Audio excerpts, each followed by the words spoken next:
You are a farmer, a British farmer, the kind who has been raising livestock for 20 years, cattle mostly, some sheep, animals you have spent 2 decades learning how to manage properly, how to feed, how to house, how to handle in ways that minimize stress and maximize welfare.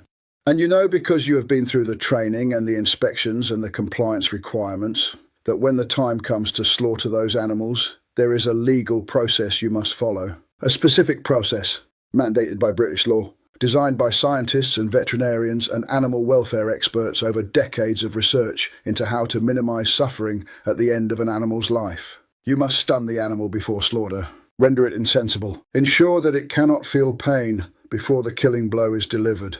The law is clear, the science behind it is clear, the principle is clear. Britain has decided, as a society through democratic legislation, that animals slaughtered for food must be treated with a minimum standard of care at the moment of death. You comply with this requirement every time, not because an inspector is watching, because you believe it is right, because you have spent 20 years with these animals and the idea of causing them unnecessary pain at the end of their lives is genuinely repugnant to you.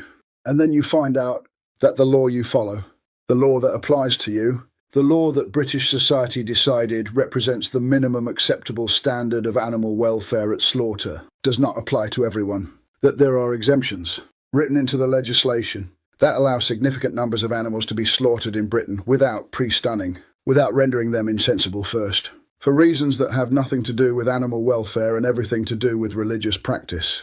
And that the political class, the same people who wrote the welfare standards you are legally obliged to follow, the same people who inspect your farm and fine you if you fall short, have decided that this exemption is too sensitive to discuss, too politically charged to engage with honestly, too connected to the feelings of specific communities to be treated as the animal welfare question that it actually is. One man has decided that this is not acceptable, not because he wants to attack any religious community, but because he believes that a principle, if it is genuinely a principle, applies to everyone. Or it is not a principle at all. His name is Rupert Lowe, and the policy he is proposing on animal welfare at slaughter is the most uncomfortable and least honestly reported story in British political life right now. By the end of this video, you are going to understand exactly what the law says, exactly what the exemptions allow, exactly what the science says about the welfare implications, and exactly why Lowe believes that a country that claims to take animal welfare seriously cannot continue to maintain a legal framework that applies different standards to different communities based on their religious identity. This is not a video about religion. It is a video about law, about science, and about consistency. Let us start with what the law actually says, because most coverage of this topic skips the legal framework entirely and goes straight to the political controversy, which is precisely what makes the controversy so difficult to resolve. The welfare of animals at the time of killing regulations, known as WATOC, came into force in Britain following the EU's Council regulation on the protection of animals at the time of killing. These regulations establish the legal requirements for how animals must be treated in the slaughter process. They apply to commercial slaughterhouses, to farm slaughter, and to any killing of animals for human consumption. The central requirement of these regulations is pre-stunning. Before an animal is killed for food, it must be rendered insensible to pain, stunned, using an approved method. For cattle, this typically means a captive bolt pistol, which destroys the brain tissue responsible for consciousness. For sheep and poultry, various approved electrical and gas stunning methods are used. The principle across all species is the same. The animal must be unconscious before the killing process begins. This requirement is not arbitrary. It is based on decades of scientific research into animal cognition, pain perception, and the physiological experience of slaughter. The British Veterinary Association, the professional body representing veterinarians in Britain, has consistently stated that pre-stunning is the most effective method of minimising suffering at slaughter. The Farm Animal Welfare Council, which advises the British government on these matters, reached the same conclusion. The scientific consensus on this question is as clear as scientific consensus gets. But embedded within WATOC are exemptions. 2 specific exemptions that allow slaughter without pre-stunning for animals killed in accordance with religious requirements. One exemption covers slaughter conducted according to Jewish religious law, shashita. The other covers slaughter conducted according to Islamic religious law, dabiha. Both Jewish and Islamic religious traditions have rules about how animals must be killed for their meat to be considered permissible, kosher in Jewish tradition, halal in Islamic tradition. Both traditions require the animal to be alive and, in the most traditional interpretation, conscious at the point of slaughter. Both traditions have historically regarded pre-stunning as incompatible with these requirements because a stunned animal might technically be considered dead by the stun before the killing cut is made. In recognition of these religious requirements, British law, following the EU framework it inherited, created the exemptions that allow these communities to slaughter animals without pre-stunning. This is the legal framework as it exists today, and it is the framework that Lowe is proposing to change. Let us now talk about the scale of the exemption, because this is information that most people who are aware of the debate do not have, and without it, the significance of the policy question is impossible to assess. The exemption for religious slaughter without pre-stunning covers a significant and growing proportion of total animal slaughter in Britain.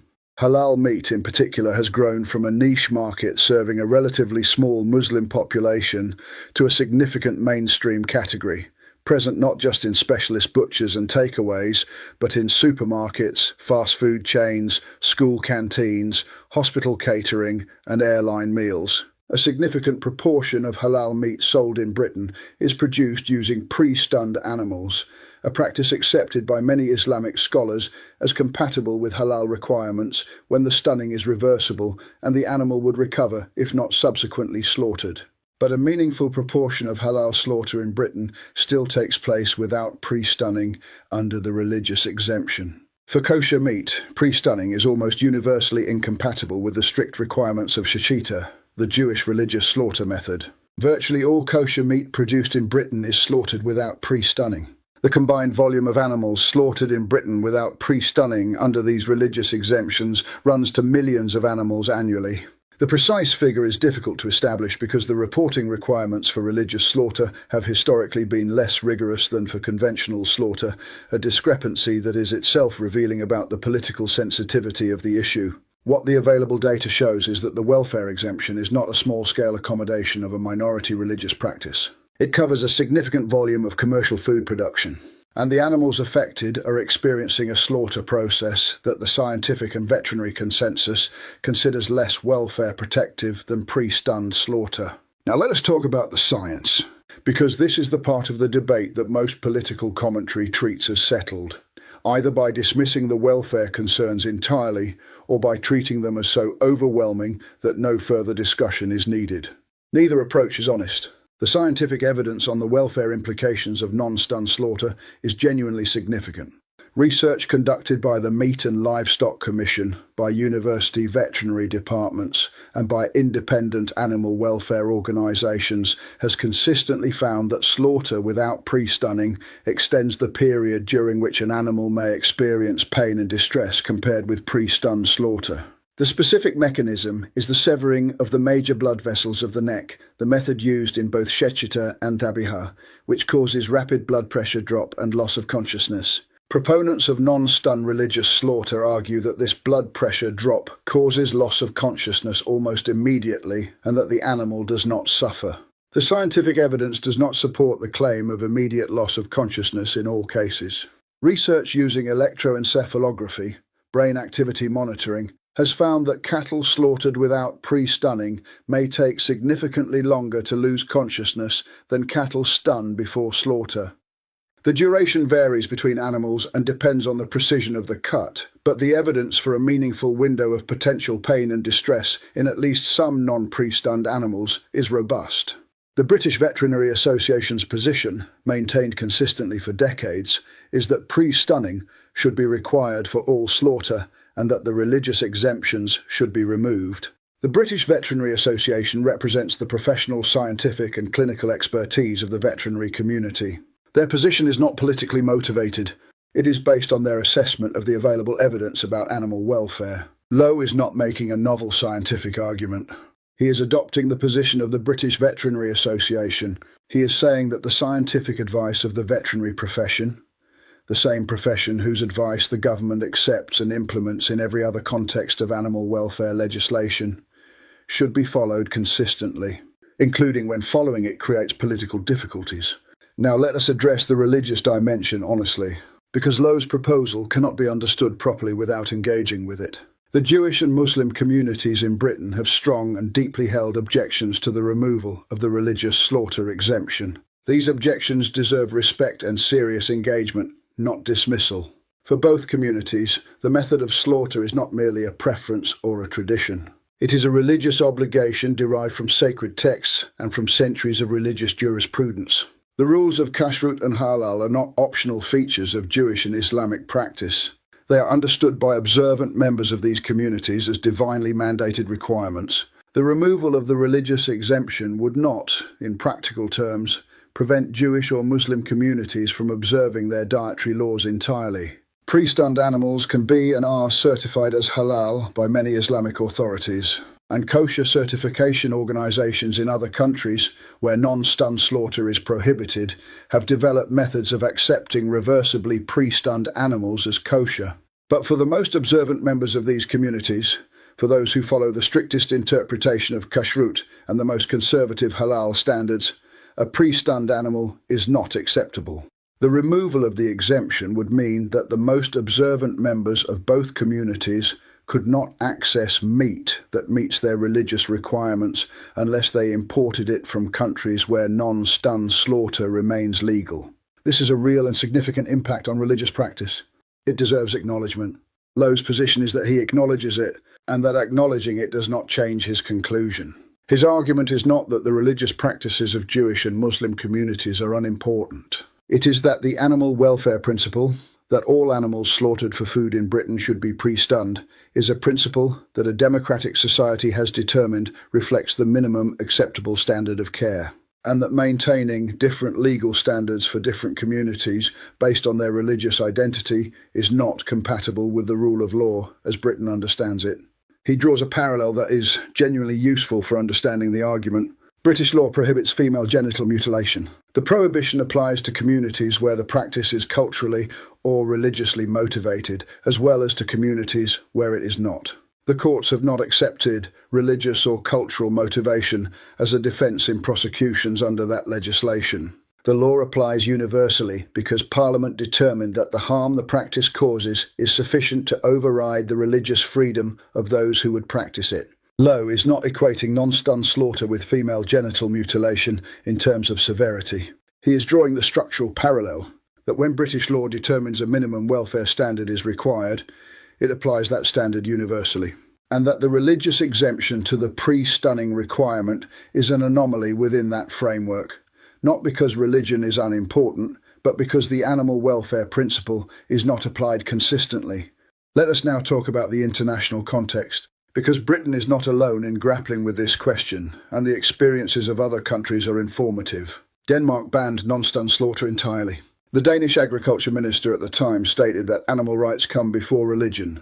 The decision was condemned by Jewish and Muslim organisations internationally. It was upheld by the Danish parliament and has not been reversed. New Zealand banned non-stun slaughter for many years before partially reversing the ban under political pressure. The reversal was controversial within New Zealand's veterinary community, who maintained their scientific position that non-stun slaughter causes greater animal suffering. Switzerland banned non-stun slaughter. So did Sweden. So did Norway. Several other European countries have either banned it or significantly restricted the volume of animals that can be slaughtered without pre-stunning under religious exemptions. The European Food Safety Authority, the EU's scientific body for food and agriculture, has consistently stated that stunning before slaughter is the best available method for ensuring animal welfare at the time of killing. Britain is an outlier among comparable European democracies, not in having a debate about non-stun slaughter, but in having a political culture so averse to the discomfort the debate creates that the debate has been effectively suppressed in mainstream political discourse for decades. Every other country that has grappled with this question has done so by examining the scientific evidence and the legal principle and reaching a conclusion, either that animal welfare overrides the religious exemption or that religious freedom overrides the animal welfare concern. Britain has avoided reaching any conclusion by avoiding the debate. Lowe is refusing to allow the avoidance to continue. Now let us talk about what Lowe specifically proposes. because the characterization of his position in much of the media coverage has been inaccurate.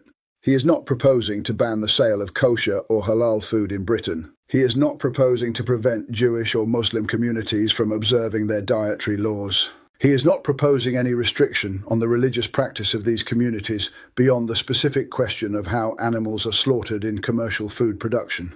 What he is proposing is the removal of the religious exemptions from WATOC, the animal welfare regulations that currently allow commercial slaughter without pre-stunning. Under his proposal, all animals slaughtered for food in Britain would be required to be pre-stunned before slaughter, without exception. The practical consequence is that kosher and halal meat produced in Britain would need to use pre-stunned animals. For halal, the majority of Islamic certification bodies already accept pre-stunned animals, meaning that most halal production in Britain would be unaffected. For the most observant halal consumers, and for virtually all kosher consumers, the choice would be between accepting pre-stunned meat under their respective religious standards or importing non-stunned slaughtered meat from countries where it remains legal. This is a more moderate proposal than the complete bans implemented in Denmark and several other European countries. It does not criminalise the consumption of non-pre-stunned meat. It does not prevent import of such meat. It applies the British animal welfare standard to commercial food production in Britain consistently across all communities. Here is the part of this debate that the political class most wants to avoid. The inconsistency in the current legal framework is not accidental. It reflects a specific calculation made by successive governments that the political cost of challenging the religious exemptions, the community relations implications, the accusations of discrimination, the media coverage that would follow, exceeds the political benefit of consistent animal welfare legislation. This calculation treats animal welfare as expendable when political convenience demands it. It treats the principle that animals slaughtered for food should be pre-stunned as a principle that applies when it is easy and can be suspended when it is hard. Lowe's argument is that a principle that only applies when it is convenient is not a principle. It is a preference, and preferences cannot form the basis of law in a society governed by the rule of law rather than by the convenience of the powerful. The British Veterinary Association agrees. Animal welfare scientists agree. The veterinary faculties of British universities agree. The organisations that inspect and regulate conventional slaughter agree. The only people who do not agree are the politicians who have decided that the political cost of consistency is too high. Here is the bottom line. Britain has an animal welfare law that requires pre-stunning before slaughter. It applies to the overwhelming majority of animals killed for food in this country. It is based on scientific evidence gathered over decades by the veterinary profession. It does not apply to animals slaughtered for kosher or halal food production under religious exemptions that have been in place for decades. The scientific case for applying the law consistently is clear. The veterinary profession's position is unambiguous. The international precedent, Denmark, Sweden, Norway, Switzerland, demonstrates that democratic societies can make this decision without catastrophe. The political case for the exemptions is essentially this. The discomfort of the conversation is too great. The community relations implications are too complex. The accusation of discrimination is too damaging. So we maintain a legal framework that applies different welfare standards to different animals based on the religious identity of the people who will eat them. And we do not talk about it. Rupert Lowe is talking about it, not with hostility, not with contempt for the communities affected, with the flat, uncomfortable insistence that a principle applies to everyone or it is not a principle. You can disagree with his conclusion. The religious freedom arguments on the other side are real and deserve respect, but you cannot honestly disagree with his starting point. If Britain believes that animals should not suffer unnecessarily at the time of slaughter, and British law says it does, then that belief has to apply to all animals. Not most of them, all of them. Hit the like button if this gave you something to think about. Subscribe if you want the political conversations that Westminster would rather never happen properly. See you in the next one.